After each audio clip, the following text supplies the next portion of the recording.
Maintenant, je vais vous parler de l'énéagramme. Donc l'énéagramme, à mon sens, c'est l'un des outils de développement personnel les plus pertinents, les plus importants, euh, parce que l'énéagramme porte notre structure de personnalité. Et donc ça va vraiment mettre en lumière nos qualités profondes pour qu'est-ce que nous sommes en tant qu'âme incarnée, quel est notre but, quelle est notre qualité, quelles sont nos vertus, mais ça va aussi nous amener tout le contraire, et aussi tous les mécanismes qui correspondent à ce qu'on appelle l'ego, notamment quand l'ego se positionne pas bien. Donc l'énéagramme, ça repose encore une fois sur la Trinité.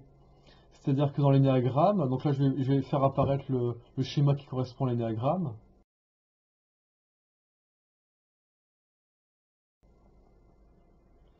Donc vous voyez, dans l'énéagramme, il y a 9 types. Mais ces deux types sont regroupés par groupe de 3. Les types 9, alors attendez, je ne me trompe pas, non. Les types 8, 9 et 1 correspondent à la dimension physique. Les types 2, 3 et 4 correspondent à la dimension émotionnelle. Les types 5, 6 et 7 correspondent à la dimension mentale. Donc c'est trois façons d'aborder le physique, trois façons d'aborder l'émotionnel et trois façons d'aborder le mental, avec toutes les qualités que ça peut avoir, mais aussi tous les défauts. Et on a aussi des signes qui se renvoient les uns aux autres. Par exemple, deux signes qui sont très caractéristiques, c'est le type, pardon, qui sont très caractéristiques, c'est le type 7 et le type 4. Le type 7, les personnes qui sont positionnées sur le type 7 ont des aspects de joie, toujours voir la bouteille à moitié pleine, et ont tendance un peu à être dans le déni de ce qui ne va pas. Et en fait, le type 4, lui, il fonctionne en complémentaire, c'est-à-dire que lui, il a toujours plus tendance à voir ce qui ne va pas, donc il a un esprit critique qui est parfois un petit peu acerbe, un peu mélancolique, mais par contre, il a moins de facilité à voir tout ce qui est positif, parce que il se dit oui, c'est bien beau de voir tout ce qui va bien, mais si on ne s'occupe pas de ce qui ne va pas, ça ne fait pas avancer les choses. Alors, concernant l'énéagramme, ça fonctionne pas comme la numérologie, parce que il n'y a pas de possibilité d'avoir des indications entre guillemets codées concernant le type énagramme de telle ou telle personne. L'astrologie, c'est facile. On utilise la date de naissance, heure de naissance, lieu de naissance. On a l'astrologie. Numérologie, nom, prénom, date de naissance. Donc dans l'énéagramme, c'est seulement en étudiant les types énéagrammes qu'on a la possibilité d'accéder à la connaissance de son type.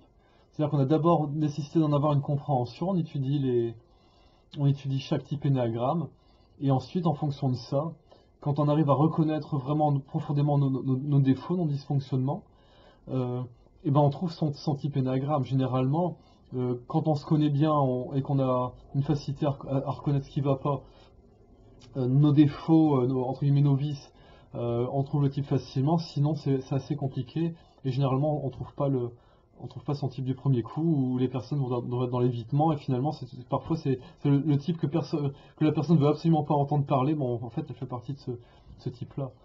Donc ici, l'énéagramme, vous allez sur Internet, pareil, il y a des sites où il y avoir des questions, vous répondez aux questions, et en fait, en fonction de comment vous répondez aux questions, ça va vous donner des pourcentages sur tel ou tel type. Donc il y a quelque chose vraiment de fondamental dans l'énéagramme, c'est que les types sont connectés les uns aux autres et qu'il y a une circulation. Donc là, je vais vous remettre le schéma.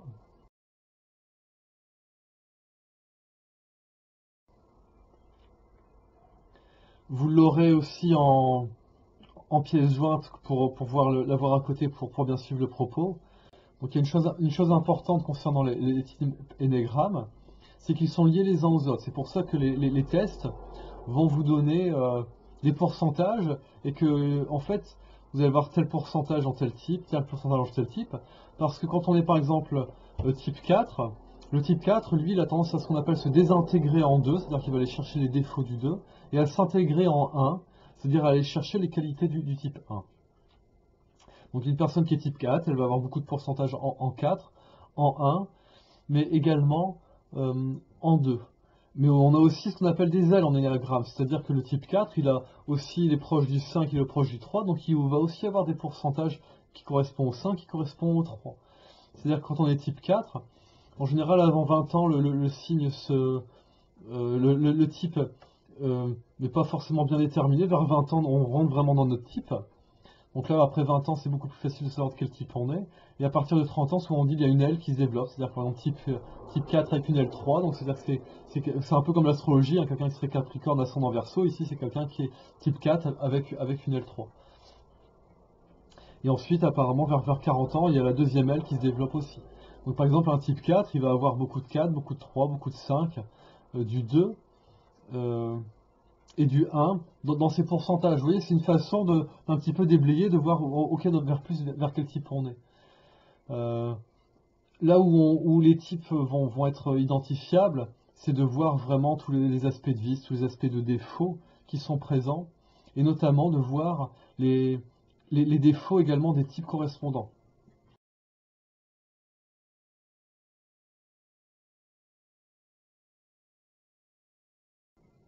Donc si je prends mon cas, en tant que le fait d'être positionné sur un type 4, pour pouvoir accéder à la charité du type 4, j'ai dû développer l'humilité qui correspond au type 2 et la patience qui correspond au type 1. Donc vous voyez, il a aussi vraiment des structures qui apparaissent, et plus on étudie, plus on s'écoute, on se regarde, plus ces schémas peuvent, euh, peuvent prendre sens. Là où l'énéagramme c'est intéressant, c'est que notre type énéagramme, ça manifeste en gros le chef de file des réactions d'ego qui sont en nous. Ça nous permet aussi de comprendre qu'on a chacun une qualité propre, en étant sur l'un des 9 types, et que les autres, ils ont aussi ces qualités-là. Et c'est pas parce qu'une personne est positionnée principalement sur certains défauts que il n'a pas la qualité correspondante et qu'on n'a pas à se comparer à une personne par exemple qui est de type 2 parce qu'on n'a pas les mêmes qualités que lui, on n'a pas les mêmes défauts que lui. Donc c'est vraiment une école de la découverte de soi, de l'humilité, de la tolérance. Et là je vois des personnes qui sont par exemple dans le domaine de la spiritualité ou du développement personnel qui ne connaissent pas leur type énéagramme, qui sont complètement dans leur compulsion de leur type énéagramme. Et les compulsions, c'est quand on part dans les défauts. Et là, plutôt que d'être dans la spirale ascendante de l'énéagramme qui fait que, par exemple, en tant que type 4, je vais m'intégrer dans le 1, je vais aller chercher qualité du 20, ensuite je vais aller chercher qualité du 7, et ensuite je vais aller chercher qualité du 5, ensuite je vais aller chercher qualité du 8, ensuite je vais aller chercher qualité du 2, et je vais revenir sur le 4. Donc ça, c'est le premier circuit qui se fait. D'ailleurs, c'est assez intéressant parce que la circulation sur ces circuits-là, si on fait 1 divisé par 7, on obtient une séquence qui va à l'infini, qui est la circulation. Donc là, je vais le renoter en bas d'écran. Et la deuxième circulation, c'est entre le 3, le 6 et le 9. Et là, c'est en faisant 1 divisé par 3. Donc là, ici, par rapport à ce circuit 3, 6, 9, c'est le contraire. Quand on fait 3 divisé par 3, on va obtenir voilà, le 0,99, on a le 9. Quand c'est 2 divisé par 3, on va avoir le 0,66 à l'infini qui apparaît. Et quand c'est le 1 divisé par 3, on obtient le 0,333. Donc ça c'est pareil, je vais le renoter en bas d'écran. Et là, ce 1 divisé par 7, quand j'ai vu ça, ça m'a vraiment fait quelque chose. C'est la preuve mathématique qu'il y a cette structure-là qui est inscrite dans l'univers dans lequel on vit. Donc voilà, tout comme il y a beaucoup de choses à dire concernant l'astrologie, il y aurait beaucoup de choses à dire aussi concernant l'énéagramme, parce que c'est pas seulement 9 types, c'est pas trois aspects physiques, émotionnels et mentaux qui sont codés, c'est trois subdivisions à chaque fois qui donnent 9 types, et ensuite on a 3 sous-types par type, donc ce qui fait qu'en fait c'est 27 subdivisions. Et les subdivisions de chaque type, c'est de voir comment on est positionné. Il y a les 3 sous-types pour chaque type, c'est le type qu'on va qualifier de survie, qui est positionné sur le physique. Ensuite, il y a le type qui est positionné sur l'émotionnel, il me semble que c'est celui qui s'appelle tête à tête, donc c'est le rapport de personne à personne. Et le troisième type, c'est le type qui fait que la personne va plus avoir tendance à être positionnée sur du collectif. Donc toutes les personnes qui sont dans l'associatif, en général, elles sont sur ce troisième sous-type. Toutes les personnes qui sont dans la relation d'aide, en général, elles ont plus tendance à être sur ce rapport de tête à tête, ou à vraiment rechercher... voilà. Donc tout ce que j'ai à parler de vérité, ce sont des ordres d'idées. Je vous invite vraiment à vous positionner, à aller explorer ces outils-là. Donc l'énéagramme, j'ai pas de livre de référence à vous donner, il y a des sites qui sont bien faits. Déjà rien qu'en allant sur internet, on peut lire les descriptifs. S'il y a peut-être Hélène Palmer qui a fait des livres intéressants, notamment sur l'énéagramme par rapport à la relation de couple ou aux relations professionnelles. Je sais que j'avais ouvert le livre d'Hélène Palmer, bon, je l'avais reposé 5 minutes après en disant bon c'est bon, là j'ai la confirmation de mon type, j'étais vraiment dans les problématiques relationnelles qui correspondaient à ça à l'époque. Euh, mais le fait d'étudier l'énéagramme, ça nous permet de transcender ça. Donc en tant que type 4, j'ai pu transcender ces aspects de cristallisation sur le négatif pour aller chercher la beauté, parce que le type 4, lui, c'est la beauté. C'est pour ça qu'on trouve beaucoup d'artistes dans le type 4, et ainsi de suite, et ainsi de suite. Donc voilà, je voulais faire une vidéo courte, vous voyez, on a vite fait d'en parler plusieurs minutes. Voilà, si vous avez des questions, elles sont bienvenues. Je vous remercie de votre attention et je vous dis à bientôt.